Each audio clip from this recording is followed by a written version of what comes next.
Okay, folks, it is a pleasure to welcome you to the Daily Power Parsha. So here's what I want to tell you. Today is Tuesday, May 26th, which means it's going to be the third reading of the Torah portion, which is Naso.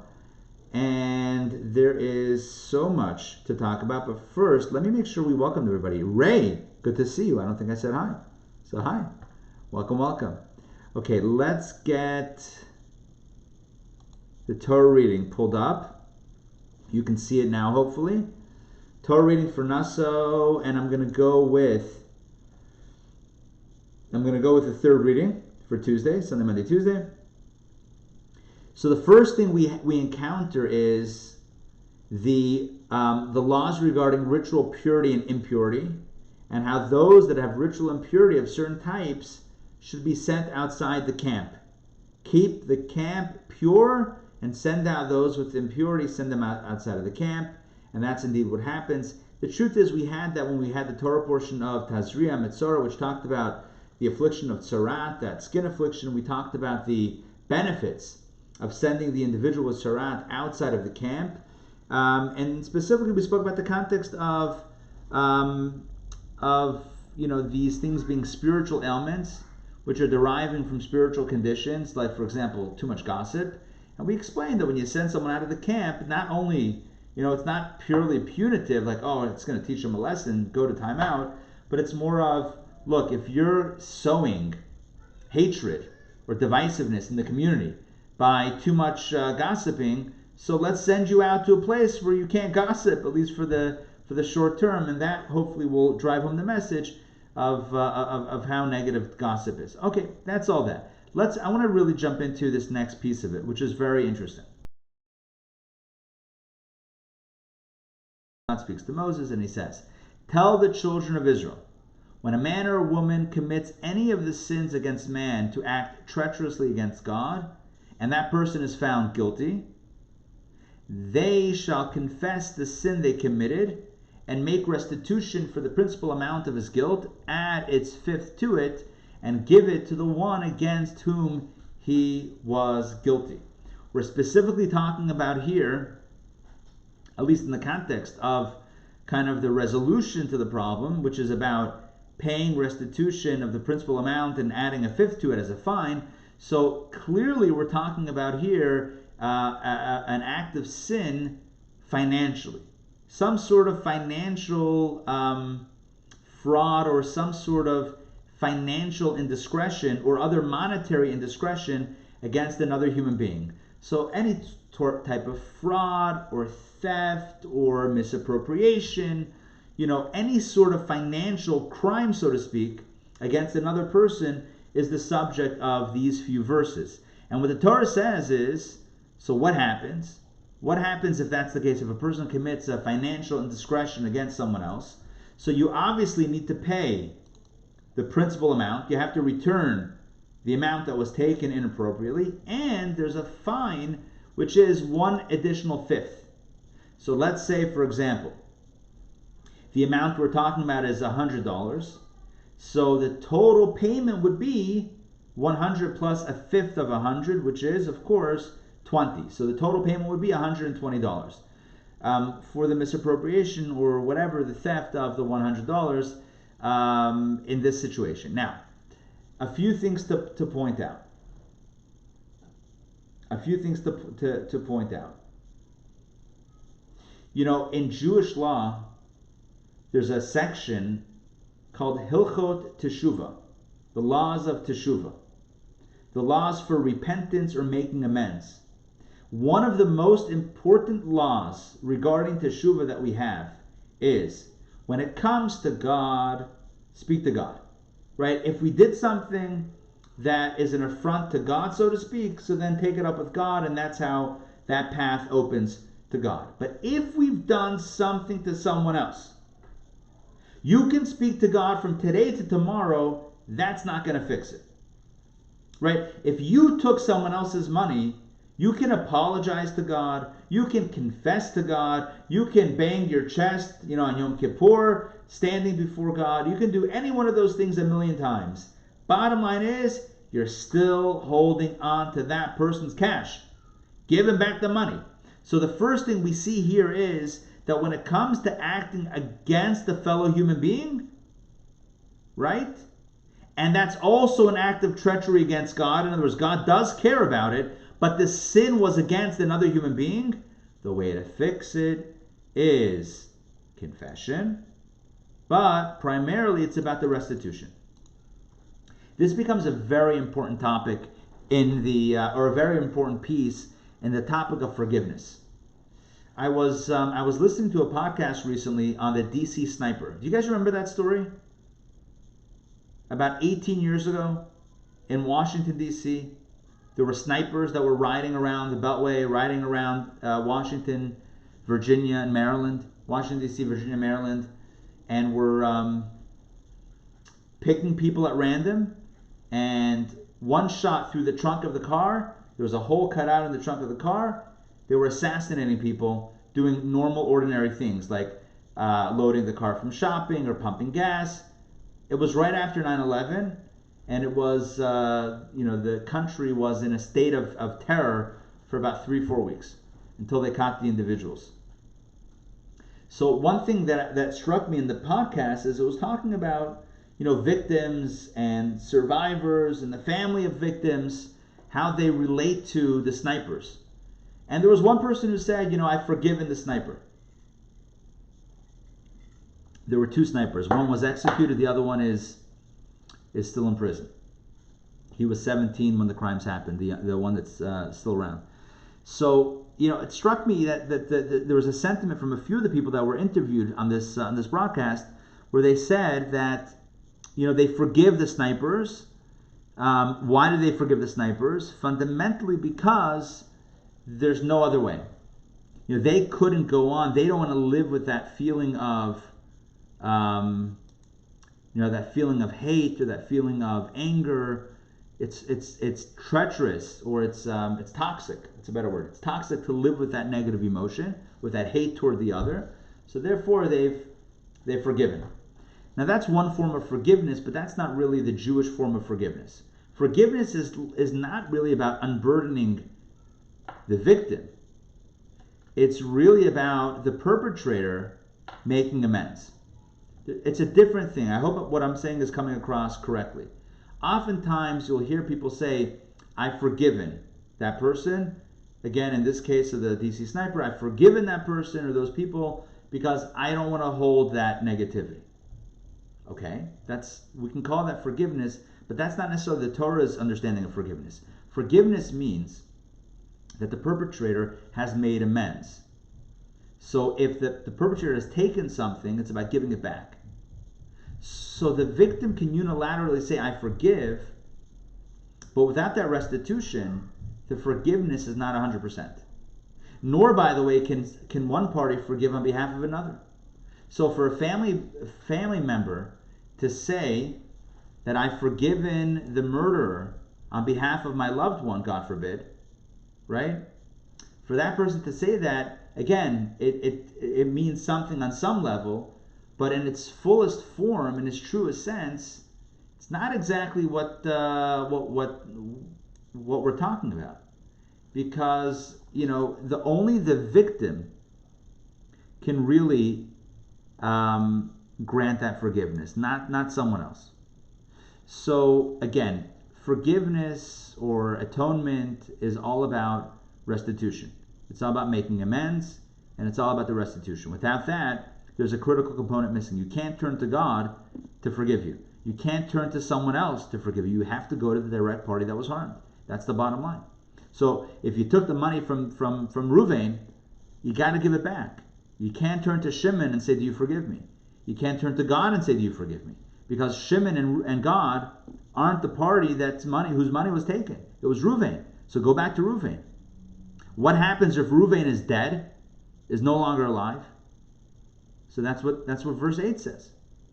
But if the man has no kinsman to whom to make restitution, the debt which is restored to the Lord is to be given to the Kohen. This is besides the atonement ram, the animal sacrifice, through which expiation is made for him. In a specific case where the person is no longer around, and there's no family member to give back the money to, so in that case, you give it to the Kohen and you hope for the best. But in normative circumstances, you have to go to the direct party that was negatively affected by the actions that were taken. So again, Judaism has a lot to say about the laws of teshuvah, about how to achieve, how to say sorry in the right way. And part of saying sorry is making things right. And part of making things right is the restitution. So as long as you're still holding on to that person's property, money, or whatever it is, you can't make full you can't say sorry because you're still thieving. You're still holding on to it. So you have to return the money. There's an extra fifth, which is a fine. It's an extra fine on top of it. And that's what's paid out. What's the extra fifth about? I've explained before. You may have heard me say this in a previous session, that the fifth is symbolic of the fifth dimension of the soul, which is the Yechida, which is the highest point of the soul. The soul has 5 names, so to speak. The highest name is for forgiveness, is wonderful.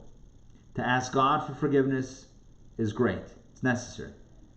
But you have to make up for the wrong. There has to be the restitution on top of it. So if you caused harm to someone else, God forbid, right? You and I caused harm to someone else, we have to make it right before we can move on.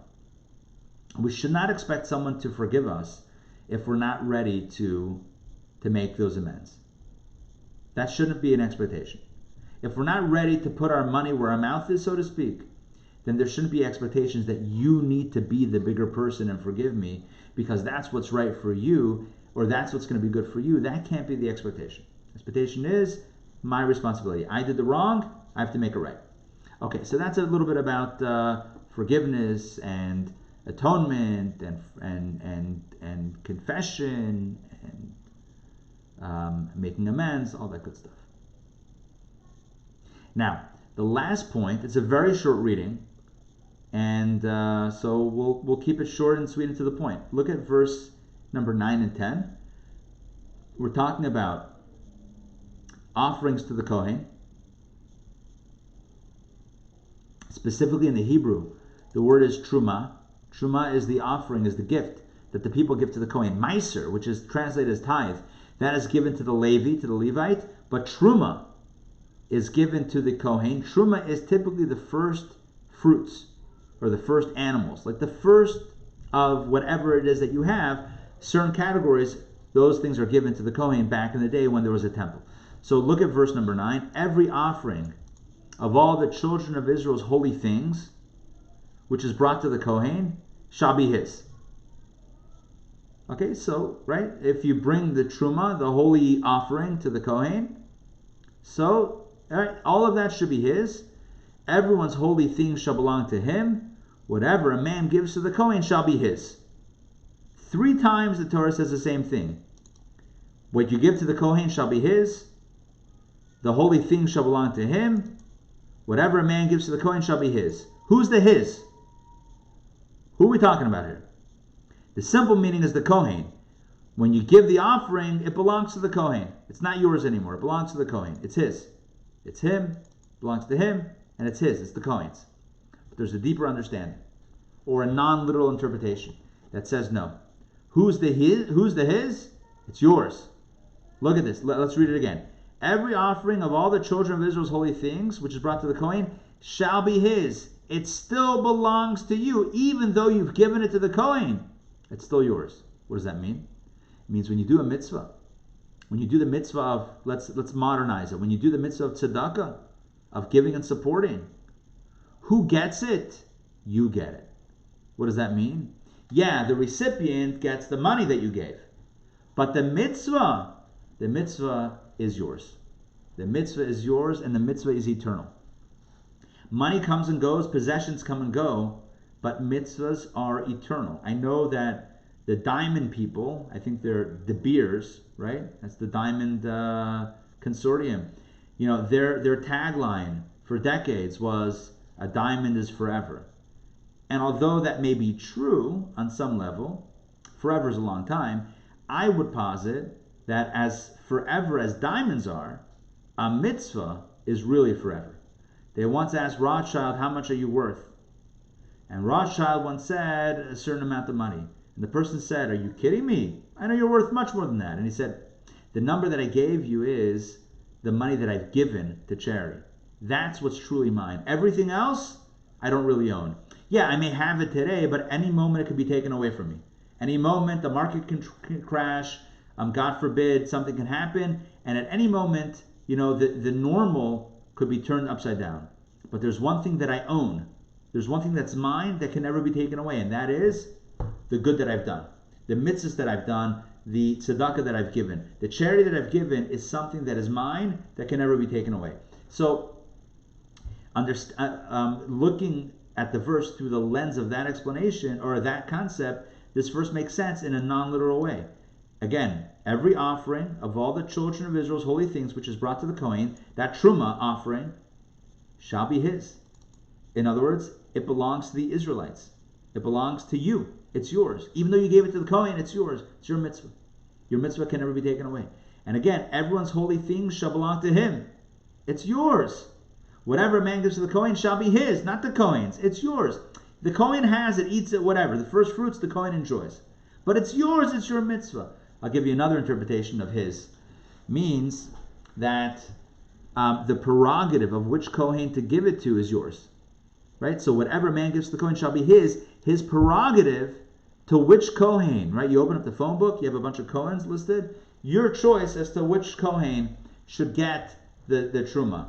But I really like the deeper interpretation, which I mentioned and I elaborated on, which is that a mitzvah is forever, and even when the mitzvah constitutes giving, it's really taking. The giving is in fact taking and really owning. Because until then, you never really owned it. It's a possession found in your possession, but it's not really yours. What makes it yours? Right? Here today, gone tomorrow. The world is like a Ferris wheel. One day we're up, one day we're down. What makes it truly ours? When we give it. When we do a mitzvah with it. That's when we truly earn it. That's when it's his. Okay, so those are some ideas to ponder today. I'll just quickly review. We spoke about keeping the camp clean and purified, and we spoke again about sending out the mitzorah, the one afflicted with tzaraat. We quickly reviewed that because we spoke about that at length in previous sessions. We spoke about the notion of harming someone else financially, and we said that it's wonderful to ask God for forgiveness, but we have to ask the person for forgiveness, and a critical piece. And the critical piece for that is making restitution, right? There has to be the restitution piece of it. Without the restitution, there should be no expectation of forgiveness. So we spoke about that, and then we spoke about the notion of giving to the Kohen, the first fruits. First of all, I didn't mention, you always give the best. Always give the first. Not the last, the least good stuff. You give like the leftovers. No. Give the first. Give the best. When you're giving to someone, make it count. Make it the best. That's number one. And number two, we said, when you give, that's when you truly get. Not just for some, divine reward that God repays. If you give tzedakah, you'll get more money, which is absolutely true. The Talmud says. God says, test me out. The Talmud says that God says, test me out. Give, and I'll give you back. That's a given. That we already know. But what I'm saying is something else. What you give is what you truly have.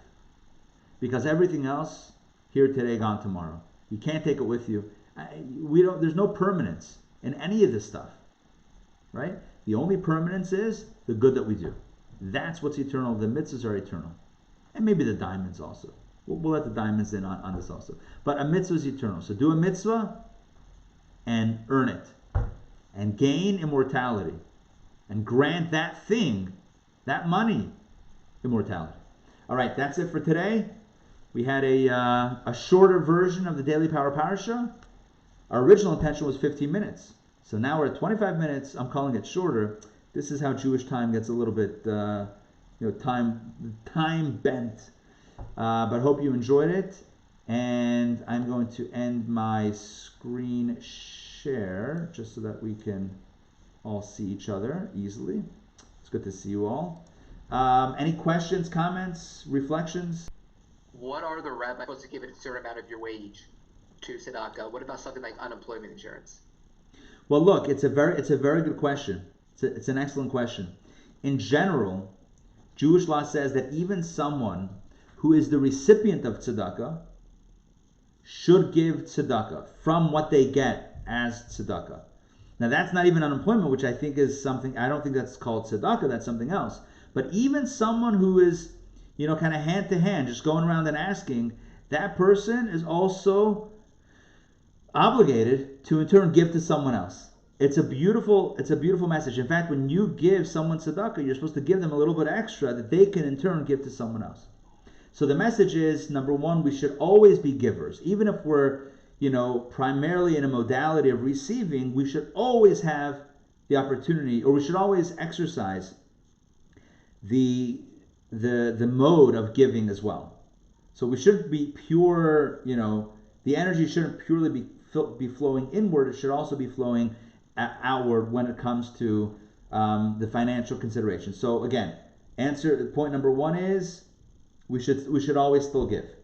But the second point that I want to share is, to add on to that, is the reason is because that makes us divine. When we give, we emulate God. God is the ultimate giver. God's not getting from anyone, right? No one's giving. God is not the recipient beneath anything else. God's at the top. So God's the ultimate giver or emanator. God gave us the ability to be in His image, and what that means is that you and I can also be givers. So we shouldn't look at that opportunity lightly. It's when we give that we're truly emulating the divine. We're truly in God's image. So it's really important. It's really special. And who wouldn't want to be a little bit more divine? So it's a good thing. How much and whatever, that's a more personal conversation about, what one can give and, etc. But the point is, in general, we should always give wherever we're at. Even in the case of getting tzedakah, we should still give. So if I were making a motto, like a bumper sticker motto, it would say this: give, it's the godly thing. Something like that. I don't have it polished. I'm just, we're just on the fly over here. Hope that helps. Any other questions, comments? By the way, of course, the blessing is that soon, right, you should find something and, get something good that you enjoy and brings in, heavy amounts of coin. That's the right. That's the goal. That's the wish. So please God, it should be that. And listen, go ahead. Question. Like, let's say in an interpersonal relationship, there's been a falling out, be within family. Yeah. And things were never really addressed or resolved or whatever, but people are just starting up again and in contact again. Good. But it was one party that was perhaps mostly responsible. So how does the other person then restart with never having actually been asked for forgiveness? Yeah, that's a great question. So send that person my way. And I'll explain the importance of doing that, of reaching out, of really making amends and really making things right. It's very hard. Listen, put yourself on the other end, right? If you feel that someone's taken something from you or harmed you, if that person never says, I'm sorry, and means it, if they never make that amends, it's hard to forgive. And on what grounds is the forgiveness other than just letting go? But like I said before, that letting go, it's important, but it may not be the Jewish definition of actual forgiveness. Forgiveness is not just letting go. Letting go is for self, and that might be healthy, and I'm not discounting that or in any way, casting a shadow on that. That's important and that's healthy, and psychologists talk about that. It's wonderful. But the Jewish notion of forgiveness is when the person that created the harm fixes it. So if somebody is not yet ready to fix it, so listen, one could try to help them fix it. It's possible. I would say that's going above and beyond, but for the greater good, it's possible. Or like I said, send them my way. I'm happy to, or whatever. Hopefully, we get introduced to these things at some point in time. We realize, we got to fix things up. But you're right; it's hard. So that the residue is not there. So it's like cleansed, like a mikvah almost. It cleanses the bad away, so it's not still right there. It's hard to fully cleanse. Like, I'll just give the strict monetary example because it's the most tangible example. It's hard to really clean the slate if Shmerel, has my money. Hello, give me the money, and then we'll cleanse this. Then we'll clean the slate. Like, don't hold on to my money, right? So again, that's a very physical, tangible example.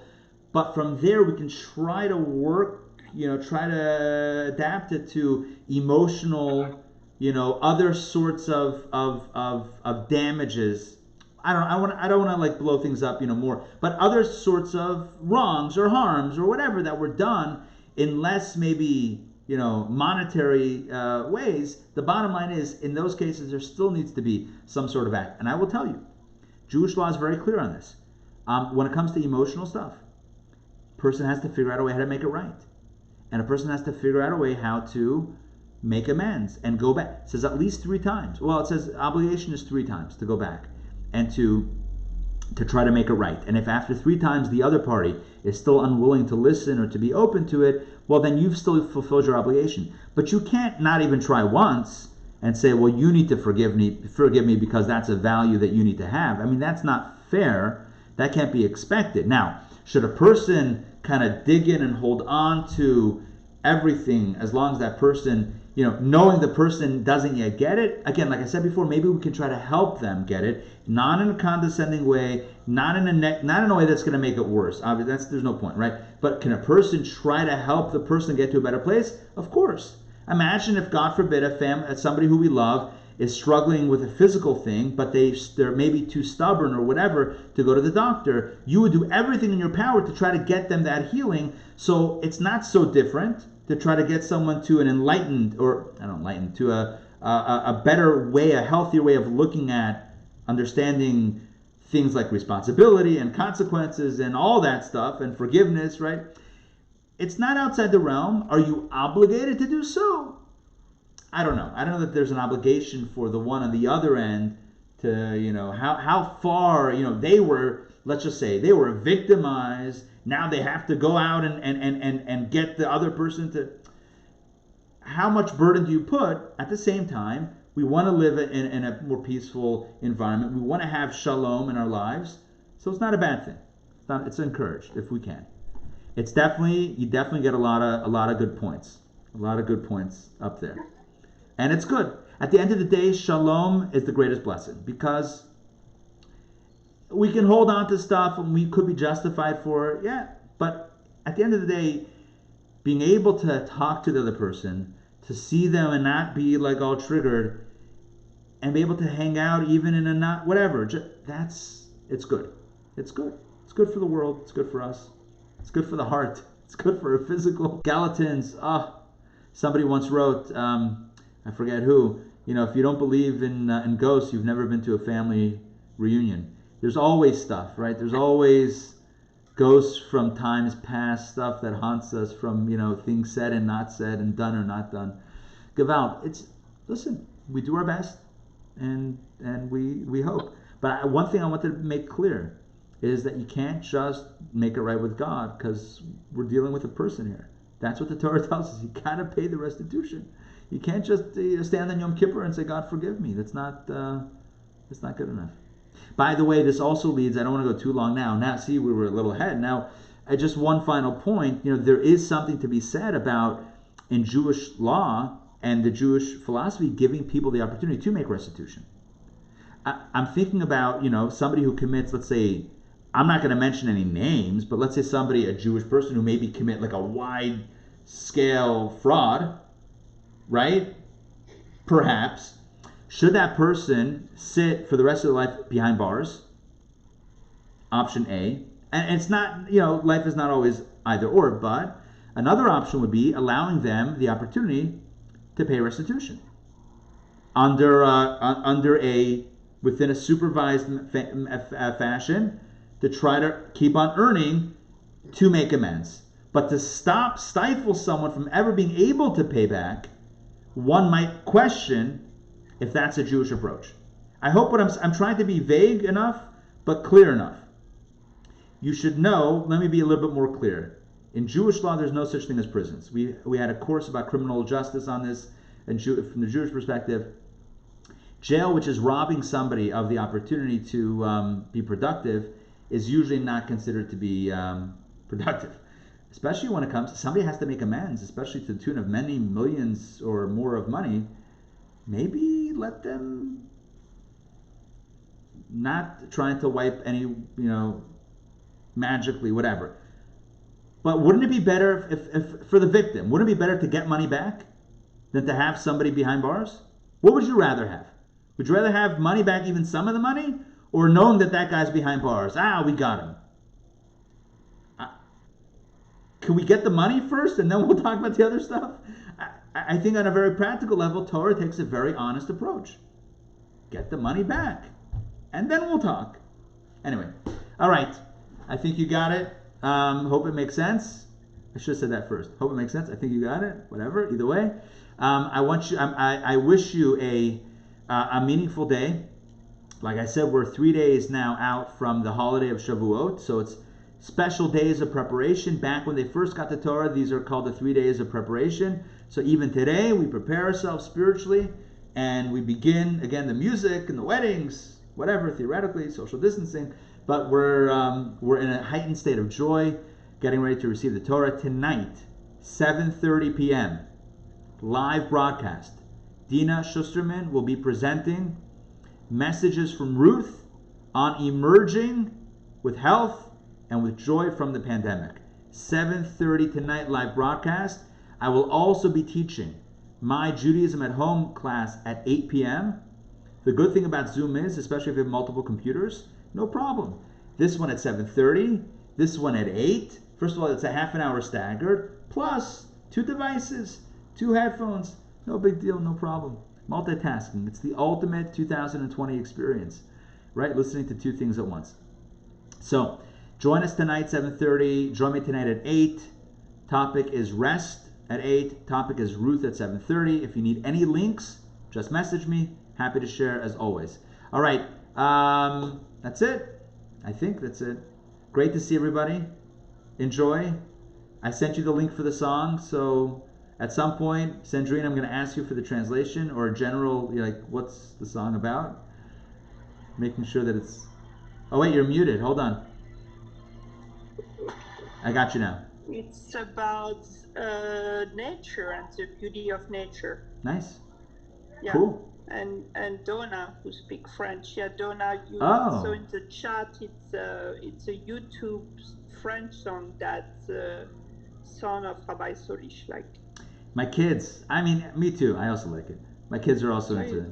So it's all in French. So I'm like, cool. Let's get some. I wanted to play it for you for a while, but it's been like we don't try to minimize the music. Okay, all right. Good to see everybody. Cool. Have a wonderful day. Yom Tov. Have a good day, and we'll see y'all hopefully later. All right.